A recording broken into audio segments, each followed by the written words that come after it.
Hi, so this is my new Pavlov map called Winter Cottage. I haven't really shown this off at all except for like on Twitter. Pavlov just did a brand new update where they went from Unreal 4 to Unreal 5. And as far as I understand it, all the content that was uploaded using Unreal 4 is no longer available with the new update. And so I updated this map to make sure that it works with the new system. And I also updated an older map of mine called UFO Crash Site. And so this one's up there too. These are definitely my two favorite. I've made like 6 or 7. The other ones I don't think are nearly as good. These are definitely the most like built out ones, so I definitely wanted to make sure that they were still available to play. And if you want to play them, I'll link to both of them in the description. But I do want to talk about these just a little bit. This is UFO Crash Site. I made this a while ago. The level design is kind of similar to Nuketown, where you have players spawn on each side. It is set up for search and destroy, so you have a bomb site over here, and then you have a bomb site over on this side, and I believe the defenders are on the trailer house side. So this map, I'm a big fan of this map. I really like it. I really like how it turned out, and I thought it was a fun concept to do too. Everything in here is from scratch. Like most of my stuff, I'm a 3D artist, and that's like the main thing that I want to do is like 3D model stuff. So everything in here was modeled by me except for I think the police car and the vegetation here. And for Winter Cottage, once again everything was modeled by me except for the rocks and the trees. That came with a vegetation pack, but everything else was modeled from scratch. This one's a bit bigger, but it's still pretty small, and when you're in VR and you're playing it, you could definitely tell the size. So players will spawn on both sides by the log cabin and by the cottage for search and destroy. The defenders will spawn by the log cabin, and there's a bomb site over here, and then there is a bomb site all the way on this side. So normally when I make a Pavlov map, it's not like my main priority. It's not the like main project that I'm working on. Usually my VR chat stuff is the main priority. So it takes me a long time to make these maps, especially bigger ones. I always want to do something small because it can like easily become overwhelming with all the like props that you have to make. But I did record basically me modeling everything in here, so I'm going to show that off a little bit and talk about my process of going about building this map specifically and how I modeled and approached creating everything in here. So I have a lot of footage of me making this map, and I'm not going to show everything. I'm just show bits and pieces. The things that took the longest were the buildings that had interiors. So that would have been like this cottage house, which is what I'm starting with. I started building the cottage house, and then the other one would have been the log cabin. Everything else was pretty quick. The other things that take a long time are like the vehicles, because depending on like how detailed you want to get with the vehicles, those can take like as long as like an avatar could take. It just all depends on how detailed you want to go with it. Same thing with the houses, depending on how many details you want to add in the house, it could take very long. For this, I'm just focusing on the house itself and the interior. I'm not doing like any of the furniture. My plan is I would build the exterior interior of this place, and then I would take props from other projects and bring them in and populate the environment with those props. So like things that I've made from like my VR chat projects. This railing here is actually from the Black Cat. I just pulled it from the Black Cat and imported in here. And then you can see that I'm modeling this cabinet part, and the stove and the fridge are actually from, I think, Rowdy Residence. So bringing in objects from other projects will really help with how fast I can get this project going. And normally when I bring in other projects, I don't use the same textures that I had made previously for them. What I'll do is I'll completely retexture it to make it work with this project. So this is like, this is a multiplayer FPS map. So everything's going to be really dirty and messy. And so I want all the props and objects that I'm using to like reflect that. And so I will take that. I'll take the stove and the fridge and any other props that I want to use in here, and I'll re-UV them to make sure that they're atlas properly and everything's separate like it should be, and then I'll retexture them by themselves and bring them in as its own objects. Now, The difference between working on something for Unreal versus Unity, or I guess I should say for like an FPS map versus a VR chat world, is when I'm making for VR chat, I want things to be like as optimized as possible. And I mean, obviously you always want things to be as optimized as possible, but for a VR chat, I will atlas things all together because the player doesn't interact with the objects in my VR chat worlds like they would in this FPS map. For this, you can see that I split up the house in like different parts. And that's because I'm splitting them up based on like the types of materials. So this is like the door handle is going to be like a metallic or metal material, and then the other parts is going to be wood, and then the walls and stuff might be like plaster or rock or something.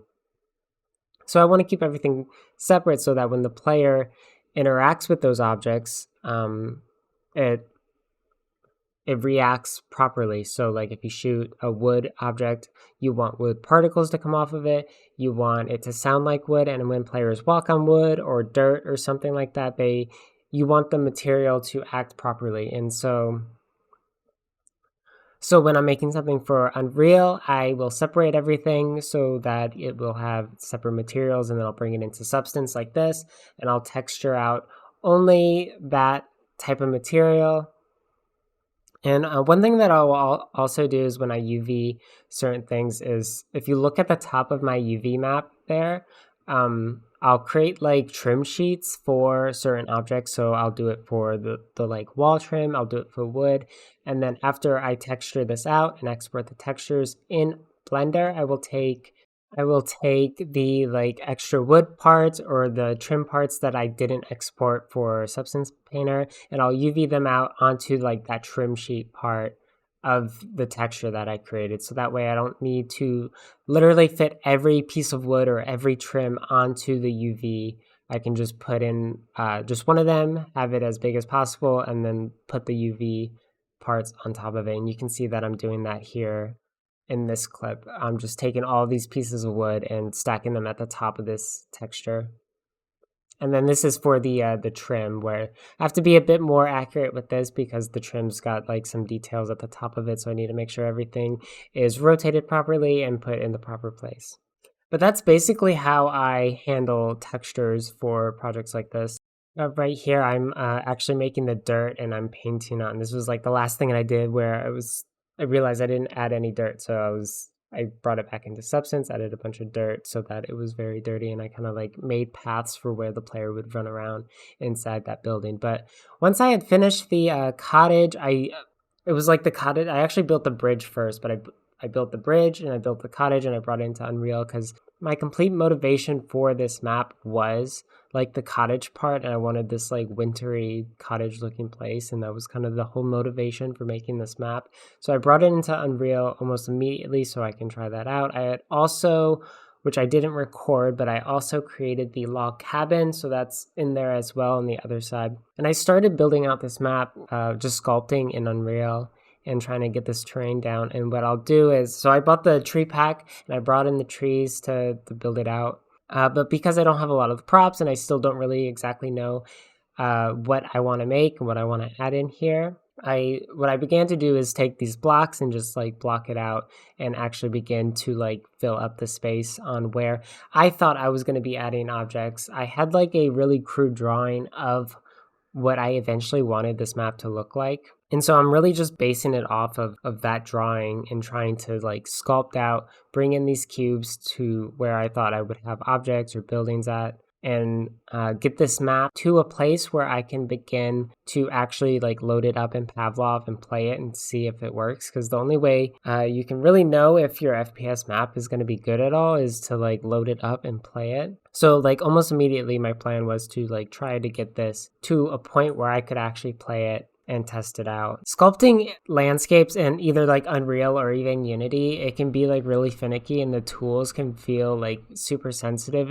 Or the way that I go about sculpting landscapes is what I'll do is I'll use the like raise and lower tool and I'll like approximately get that. But what that does, it'll make a bunch of like lumps in your project. So the tool that I end up using the most is the level or set height tool. So both Unity and Unreal have has a sculpt tool similar to that where it just sets the height to something. So when you click, it will set the height to whatever height you have clicked. So if I like would lower the terrain, I could set the height anywhere on that slope, and then I could level out the whole terrain area and then use the smooth tool to smooth it out. And that's how I would get like smooth hills and things to look proper in here. So that's just for anyone who's like looking at me sculpting this terrain and trying to realize or trying to understand how I'm going about sculpting. And that's basically my method in both Unity and in Unreal. Here you can see I'm starting to get the map out a bit more. I'm adding cubes all over the place. I still, especially over by the log cabin, even like I had a vision for what I wanted the cottage to look like, but I didn't really know what I wanted the log cabin to look like. So that whole area, I didn't really know what I was going to do. As I'm building it out and I'm putting like cubes down, as I put more cubes down, I have a better idea of like what I'm wanting, and I'm looking on Google Images to see what kind of props I could bring in. And I ended up making like some fences. I ended up making the bridges. So this is one of the bridges. This is me bringing in some of the objects I had modeled. I had looked on Google for references for different types of fences and things that I thought would fit in here.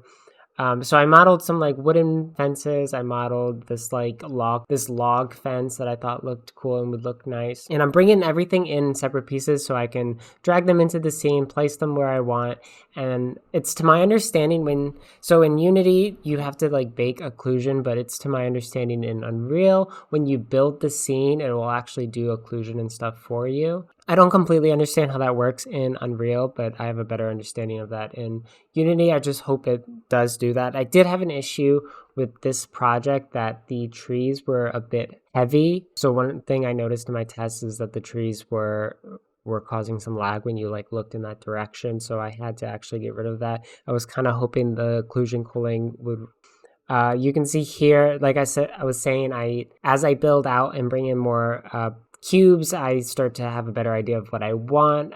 One of the buildings that I decided I would make would be like this shed, and so that's what I'm building here is this shed. And I also had an idea of having like something that holds like logs for like firewood on the side of the house, so I ended up building it on the side of the shed and thought I would use it in multiple places. So this is me just building that out. Building out like the cottage or the log cabin is definitely very time consuming, but building out something like this and some of the other buildings that I made, as long as I don't do like an interior, it's so much quicker. At this point in the project, even though I'm like pretty early on still in development, I'm to the point where I'm basically just trying to build out the layout. I haven't tested it at all, but I'm trying to build out the layout. And as I'm understanding what objects I want, all I'm doing is going from Unreal to Blender to model the prop that I want, and then bringing it into Unreal and place. So this is the firewood and the little shed that I'm modeling. There's some extra props there. It's all Atlas together.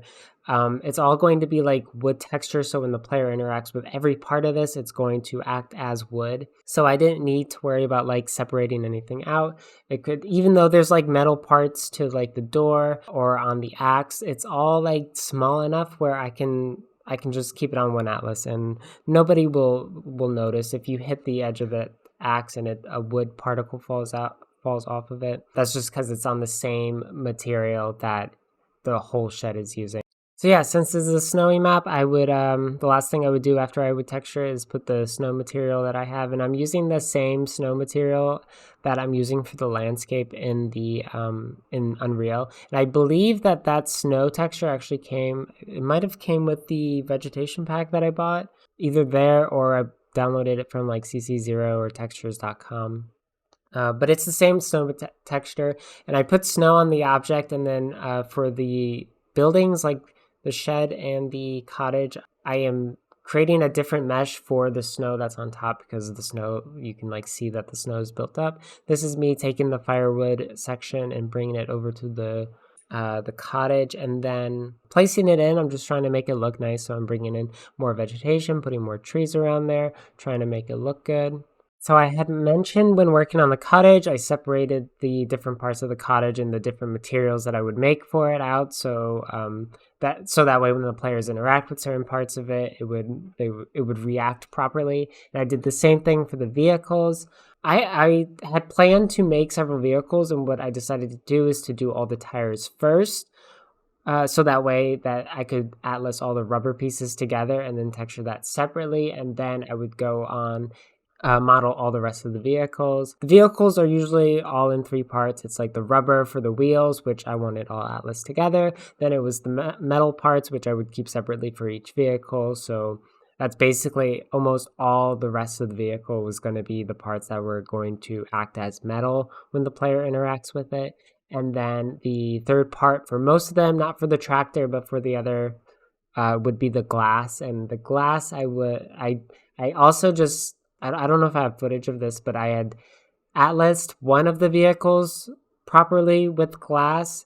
And so that's like the lights, the windows, and I think that's it, just the lights and the windows. And so I would just have that, I would just have the one atlas of that, and then I would just take the UV of the other vehicles and put it with that glass so that it would be proper. So those are the three material types for vehicles. It's the rubber, metal, and glass.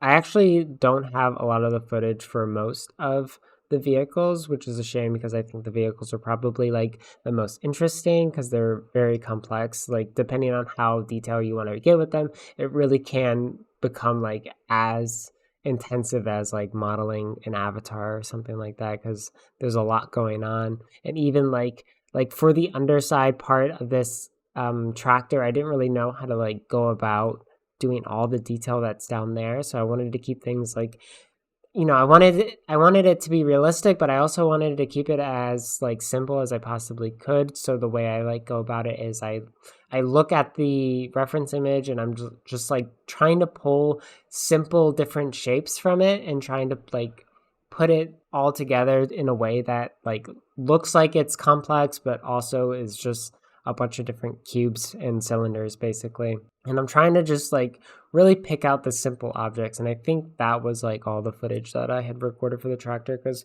working on the more complex stuff, I'm modeling it and then I'm like stepping away and then I'm coming back, or I'm going off doing something else and then coming back to the project later. So I missed some things with it. But the tractor and the other vehicles are definitely the more difficult things that I modeled for this project. This is another like simple shed that I made. This is about as time consuming as the first shed, even though it's like way bigger. It's basically just a cube with a roof. Obviously, I'm adding more details like the doors, and I'm like making things look a bit wonky. And I'm really depending on the textures in Substance Painter to do a lot of the work of making this look good. So I didn't even model in like the rivets on the door there. I'm just painting that in Substance Painter.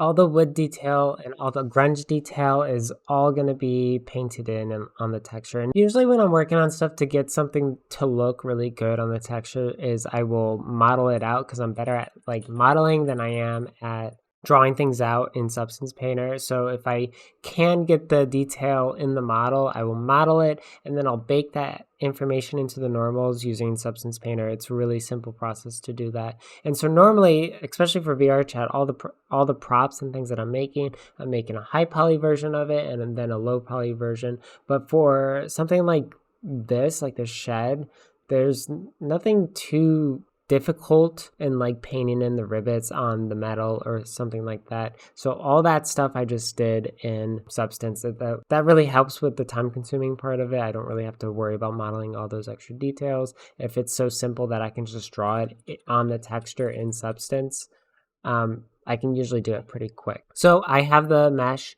I texture everything out, I bring it into Unreal, and it's the same process. So when I bring an object into Unreal, I'm creating the materials. I'm putting the physics materials on there, which gives the physical attributes to that material that I want. So like wood, metal, whatever it is for that shed.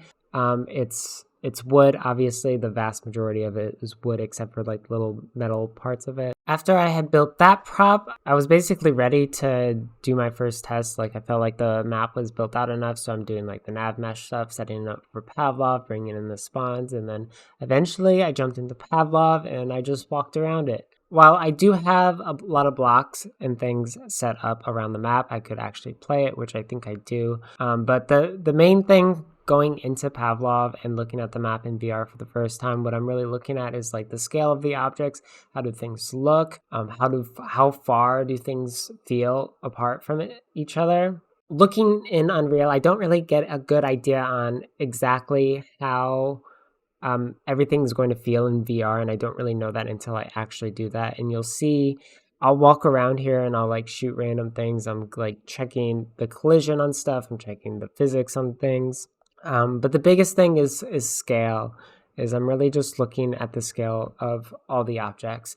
And going through this on my first test, I noticed that the scale of everything was a lot smaller, or not a lot smaller. It was a little smaller than I would like, which is a huge pain in the ass because that means I have to scale up everything. But because I'm using like a landscape object in Unreal, I can't just scale up the landscape. At least I don't think I can. So I have to not only scale up each object manually, I have to resculpt the mesh to work, or resculpt the landscape to work with the new size mesh. So this is me doing that. So the way I went about it is I just brought all the props that I had made in Blender. I brought them into Blender, and I went into Blender and I export them out at a larger scale, and then I just reported each of the FBX objects in Unreal, which scaled everything up automatically. So normally in Unity, if you're familiar with Unity, normally you like make a prefab for meshes, or normally I make a prefab for meshes, and then every time you make a change to the prefab, it changes all the instances of that.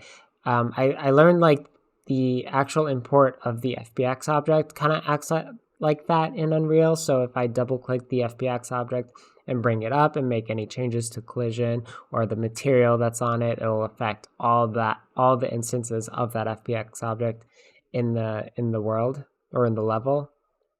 So in Unity, it's called scenes. In Unreal, it's called levels. But yeah, this is me.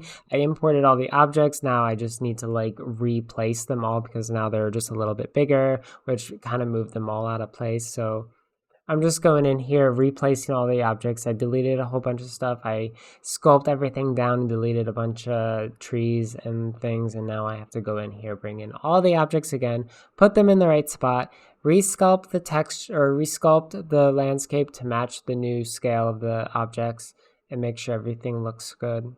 One thing that I learned with landscapes, when I was sculpting, I wanted to make sure that the players could like comfortably move around the different like level terrain that I was making. And I didn't know how players were going to act.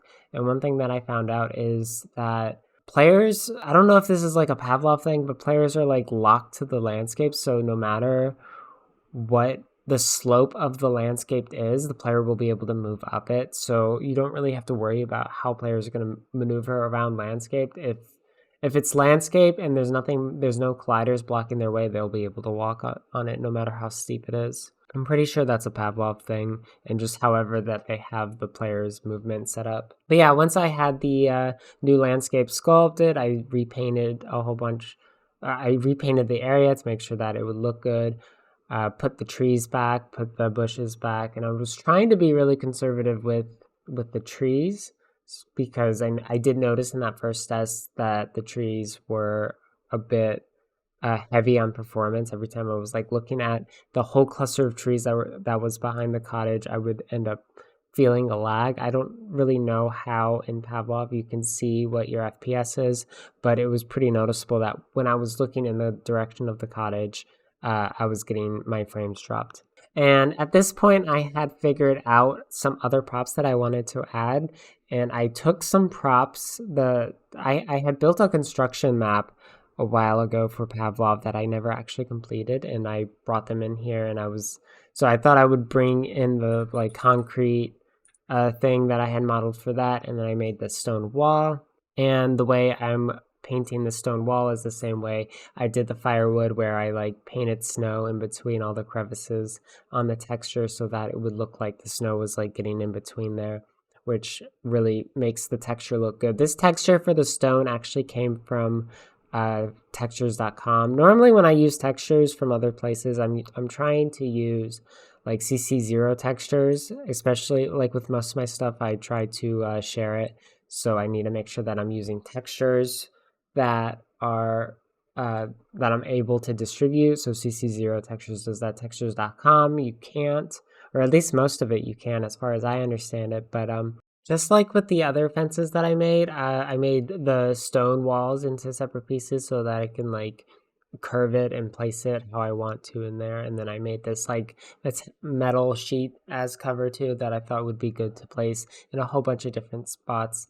So this is the mail carrier car that I modeled. I ended up going with a model Jeep from like the 70s, and I for some reason I just feel like the older vehicles would end up looking better in here. So the tractor is a much older style of tractor, and then the mail carrier car obviously is a Jeep from the 70s, and then all the other vehicles that I made are older vehicles. So the truck that I made later was a truck from like, I think it was like 80 something. I found like a bunch of photos of this truck for sale that I use as reference. Modeling vehicles is definitely something that can be kind of complicated. There's a lot of like weird shapes, and with the older vehicle styles, I think it was a bit easier because it's more like square and not so like aerodynamic as they are now. So it's a bit easier to pick off like what shapes I'm gonna make, and it's just a matter of like finding the right reference photos where I could like model parts of it proper to scale, like the front part of that Jeep, and then the rest of it kind of comes together with the other photos that I was able to find.